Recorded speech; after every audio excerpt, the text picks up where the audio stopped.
আজকে রান্না করছি টমেটোর চাটনি।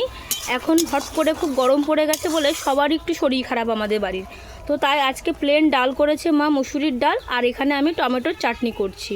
যেহেতু আম এখন আমাদের কাছে খুব ছোট ছোট, তো সেই কারণে আজকে টমেটোর চাটনি করা হচ্ছে। আমি এখানে শস্য আর শুকনো লঙ্কা ফোড়ন দিয়ে টমেটোগুলোকে দিয়ে খুব ভালো করে নাড়াচাড়া একটু সেদ্ধ করে নিয়েছি নুন হলুদ দিয়ে, তারপরে দিয়ে দেবো চিনি এর মধ্যে।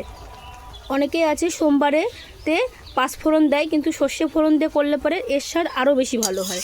তো এইভাবে একবার রান্না করে খেয়ে দেখো, আশা করি তোমাদের ভালো লাগবে। দিয়ে দেবো চিনি।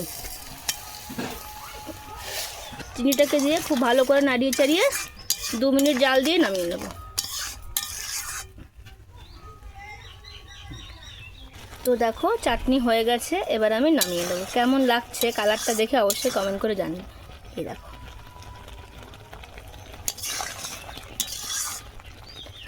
এই দেখো হয়ে গেছে টমেটোর চাটনি।